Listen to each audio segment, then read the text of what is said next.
And that's kind of the conversation that we're having in our house now. Like, I need a guide to tell me where I can watch things. If you just wanted to watch the NFL right now, you'd basically be all in at about $110 for streaming. I could just go back to old school cable, or I would have to remember, like, it's like these, you're jumping around versus old school cable. It's like, I don't need to log in and log out.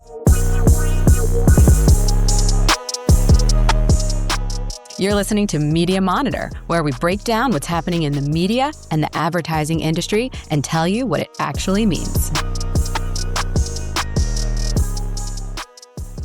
Well, Sean, I have to admit something. Okay.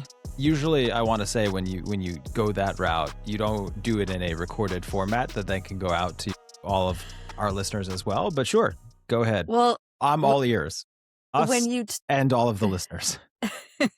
Yeah, and all of the 300 people. Whoa. Don't be spreading our business. Growing at leaps and bounds, by the way. I just want to point it out for anyone listening out there. Well, Sean, when you told me that this week we were going to talk sports, sure, I felt like I had to confess that last weekend I caved and I allowed my almost 14-month-old son to watch WrestleMania with my husband. That's early. That's early. I know, but we have this rule, and I think, I don't know, it's debatable. I'm limiting screen time, but sports, I think, is a different category. We don't do a lot of it. He may have seen a couple minutes of the NFL draft last night. A lot of surprises, a lot of shakeups, a lot of Ohio State. But yeah, I let him do it. And I have to say, he loved it. He was like flinging himself off the couch, and responsibly, of course, no injuries. Sure, for now.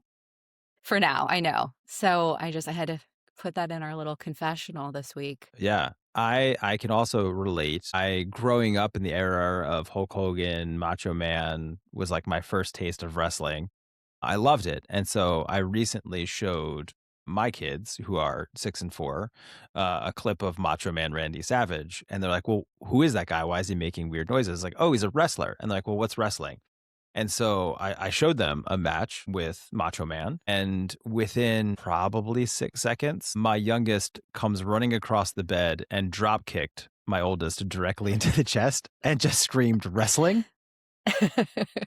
And that's where I realized, as a parenting decision, in that moment, I was like, 100% on me. This is entirely my fault. There's no excuse. My wife came in because everyone was crying, not me, my kids, but crying because one got hurt, and then the other one was sad that they did hurt the other one. And I just explained that. I was like, yeah, I had them watch Macho Man, and my wife just walked out. So I knew at that moment that it was not the best parenting decision. We have since started to reintroduce wrestling responsibly. But yeah, I have a fondness in my heart. It was one of the very first projects that I worked on when I was at NBC Universal, was actually like reinvigorating and getting people excited about wrestling.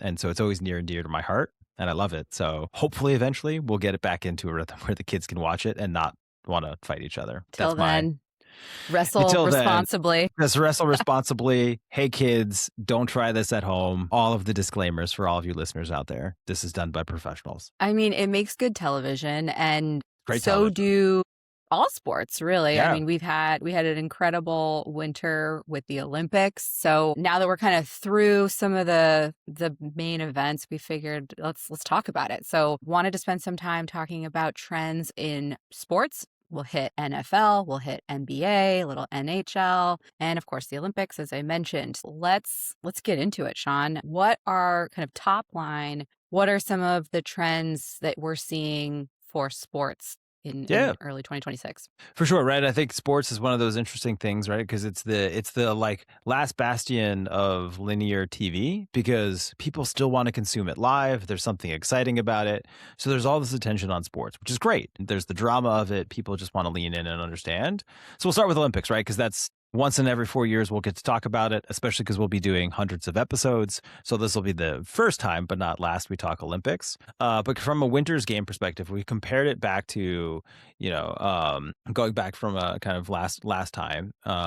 It's up 56% in our data, which is a massive swing if you think about kind of the difference of a couple of years, coming in around 800 billion. Now, we know for folks listening, right, one of the things that we want to caveat is our data is really good about paid media. So like the spots and Hmm. dots, what's happening from a TV perspective, from a sponsorship perspective, right? That's not necessarily something that we have line of sight into. So a lot of the numbers you'll hear about like 1.1, 1.4 billion in market, most of that is then like tied up in like sponsorship related, revenue. So that's not something we have line of sight into. So we want a caveat to say 800 billion is really that paid media, but up again 56%. I think that's all like well and good, right? It was an interesting, location, right? It's a little closer. Time zones matter. So like as you get closer to the time zone being live in prime time, it tends to do better for Hmm. advertising. People want to watch their sports live. So if it's closer to when people are actually watching TV, then you tend to see more ad revenue. And that's true kind of globally based on the time zones, right? When the games are in Asia, you see Australia and New Zealand do better. When the games are, in the US, Europe, right? You see our European and kind of North American markets pop. But overall, kind of the thing that I would just highlight is interestingly is, TV grew 31%, which is great, right? You don't really see those from a TV perspective, but streaming grew 74%, and it's now a third of all of the Olympics revenue. And from an ad perspective, which is a massive change. Because if you go back to the And last, go ahead. I was just going to say, what was it the last time around? What percent? Yeah. So kind of last time was kind of in the, let me kind of pull up my stat here. I think it was 17. Yeah, 17%. But you go back even to kind of two Olympics games before that in Pyeongchang in South Korea, and total streaming was around 9%. So it's gone from 9 to 17 and almost doubled kind of every single Olympics, Winter Olympics, and it's now at around 31.5%. So like just Wow. this like hockey stick growth in terms of streaming. But again, what's interesting is it's not cannibalizing, because every single time period Hmm. we've also seen corresponding linear growth. So it's not kind of a one for one of like, okay, it's moving off of a TV, I'm watching it streaming. No, people are watching stuff differently. I mean, I could kind of talk to that too. Is like in a lot of what we consumed were like a lot of the trial games on streaming, because you could kind of like watch anything you wanted. So like a lot of our Olympic streaming was like, yeah, I would love to just watch, women's skeleton for 20 minutes on just the trials, like the time trials. Like it was interesting. It had Yeah, I nothing think we to do talked with like gold about medal. this Yeah. in an earlier When it episode actually happened. too. Yeah, that there's so much more content now. So Like if much you more. wanted to just watch them like sitting around, you Could. could. Yeah, There's just kind of like a live feed of whatever you want, for which sure. is very different than it used Yeah. to be when, back in the day. Wow. Okay, so big shift towards streaming. Anything else that you wanted to call out on the Olympics? What jumped out? Yeah, so pivoting a little bit, going from the Olympics, I think because Super Bowl, Olympics kind of started at the exact same time. I think maybe talking the NFL's playoff season plus Super Bowl probably makes the next sense. Also, incredibly strong growth there. Overall, the league grew about 10% ad revenue in Q1, which is really healthy. TV still kind of plugging away. I think a lot of that is like CPM increases, but interestingly, streaming was up 43%.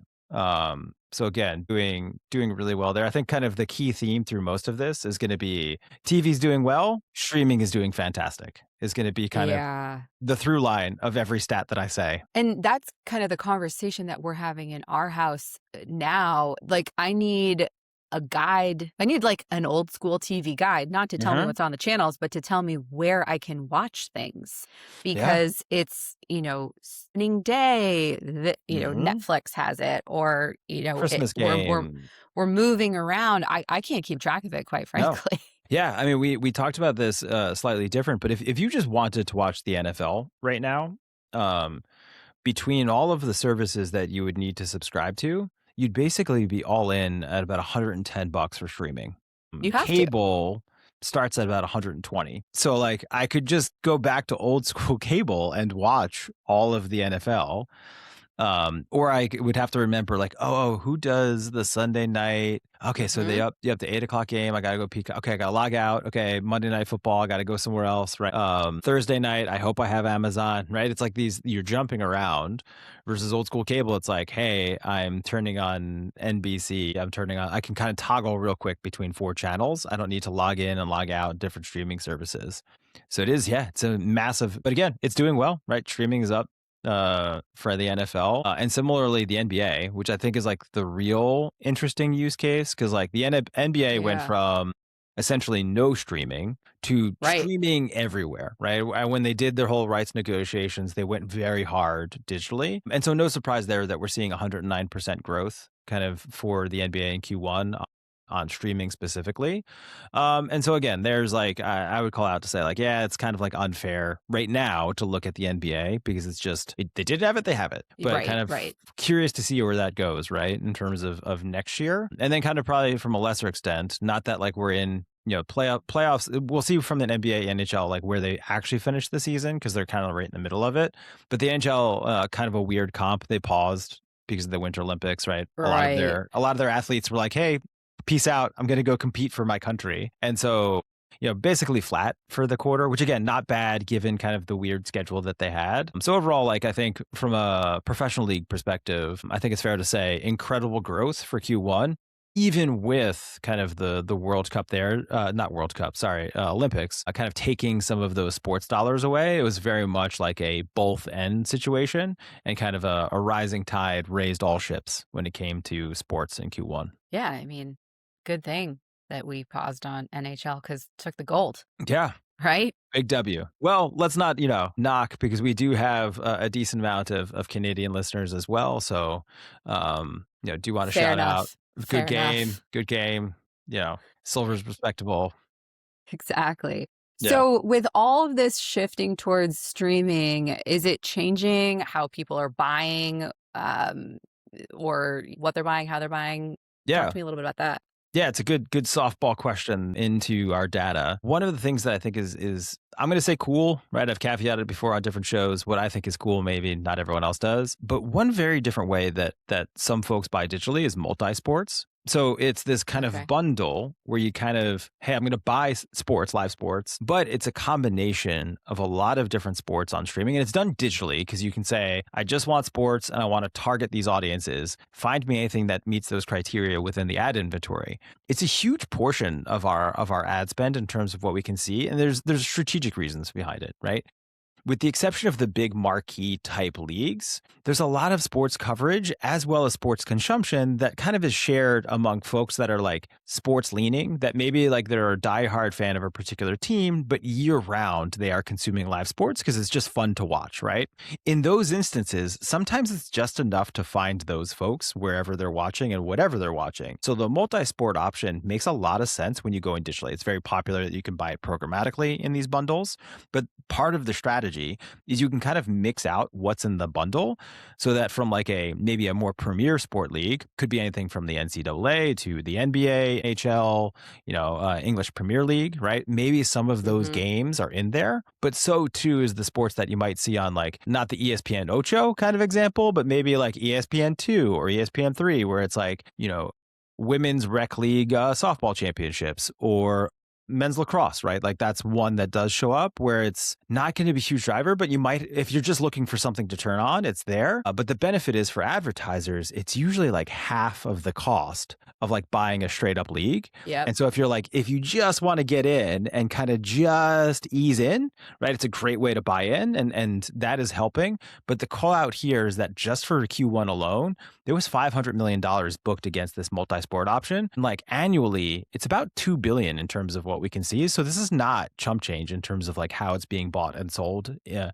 And the reason why we call it multi-sports is a lot of times we can't necessarily see what of the bundle is going where. We just know that a bundle was purchased. But it's a big business and it's up 50% since last year. And honestly, I wouldn't sleep on it because while, we're getting so used to being able to put on exactly what we want when we want it, there's still an appetite for passive Yeah. viewing without making all these decisions. I can't tell you how many times women's field hockey from a Northeast college has been on our TV because that's just what came on after whatever we were watching. Yeah. And then, like, we've gotten into it. I've been watching, there's a network I think it's called like the Riz Network or something like that. It's Okay. very funny. It's really funny.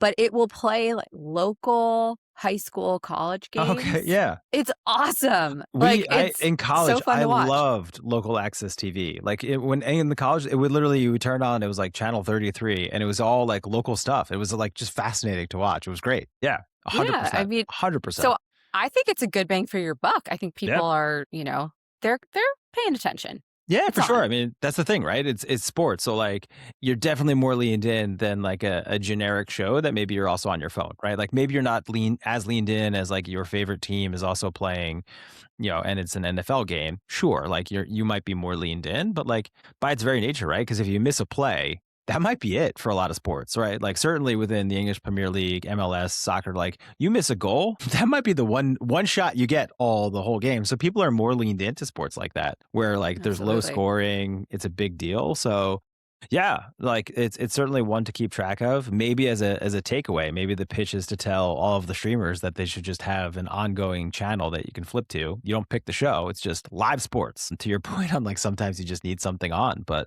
yeah, overall, sports Well, still doing very well in our data is the takeaway here. yeah. Um, I know. I feel like we need that for like, and we kind of have it, but for all those reality TV junkies, we just need something that's feeding you Just all the constant. reunions, all of the series across networks, right? Sure. But I digress. So before we kind of call time here, I was trying to come up with a sports reference and I didn't do it. Yeah. Let's talk about the category. Who's advertising in sports? Who are some of the winners and losers to say from a sports perspective? But I'll say gainers, decliners, Yeah. like who's spending? Yeah, I would say tech surged huge in Q1, really tied to a lot of those like Super Bowl ads if you saw with like generative AI, and so like software in particular pushed hard in Q1, which I think drove up the whole category. But they're up 43% kind of thing, a bit more kind of muted, but also interesting was pharma was up 21% overall. And again, these percentages are somewhat tied to the 10 polls, but it's also interesting because pharma had historically not been an investor in live sports. So seeing them kind of Hmm. like shift strategies is interesting to see where they're going next. I would just call it out to say, like, yeah, actually, this is interesting, right? They're definitely moving money into live sports. They had historically shied away. Again, some of that's tied to the GLP-1 type thing because those are very much like consumer facing, readily explainable, solves an issue that a lot of folks have. So like kind of a no-brainer. Well, and then also like you see Charles Barkley's jacket just getting progressively bigger and bigger as he's commentating, right? Yeah, Like there's a little bit of a tie-in. there is. So, For sure, for sure. It's all of that, right? And then, that's kind of on the top end. I would say retail came in a little soft, was down 8% for the quarter. mm, I think that's tied, we saw kind of a material softness coming out of Q4. I think that's just like a category that's in retreat. Auto, interestingly enough, was up 6%. So like all told, if we think about all of the 10 polls, you might as well like consider that flat. Which again is also a slightly different narrative because they are pulling back ad spend elsewhere. So again, this is like a positive story in the sense that like compared to their own spend, they are definitely pulling ahead on sports. But yeah, because some softness there. because I was gonna say the narrative on autos right now is it overall declining from an ad Yeah, spend just perspective. So clawing this is back. the one area where we're seeing some growth. Exactly. Yeah. And Got again, it. maybe it's not like massive gains, but like 6% off of a decline is still a positive and a win for sure. Yeah. So overall, I would say very positive, right? You don't get to double digit growth across the board without every category kind of investing up. So like overall, pretty healthy in terms of our ad spend. Again, call outs of like retail, auto being a little soft. It was a good quarter. Good quarter for sports, good quarter for the categories that invested. And, we'll probably see more of that for this year. Back half of Yeah. Q2, Q3 in terms of the World Cup is going to be a big deal. And so there's a lot to look forward to. And maybe at some other point, we'll come back and talk March Madness just in terms of how that did overall. But, solid quarter. Yeah. I, for one, looking forward to the World Cup. Pretty, pretty excited. What Yeah. about you? It's like the one that and the Olympics, Winter Olympics specifically, are like the sporting events that I turn into. Or tune into, I should say. I don't turn into the World Cup. That'd be weird. Tune into. Wow. Well, I mean, we'll talk about it when we get there. But as always, Sean, thank you. This has been enlightening, and I'm glad I could kind of get that WrestleMania off my chest. Yeah. Yeah. Just parenting is a learning thing. They It learn, the is. kid learns, we learn. Everybody's learning Every day. every day. All right, Sean. Well, I will see you next week. Thank you so much. Talk soon. Bye. That's Media Monitor. Follow us and subscribe wherever you get your podcasts every Wednesday for a new episode. And as always, thanks for listening.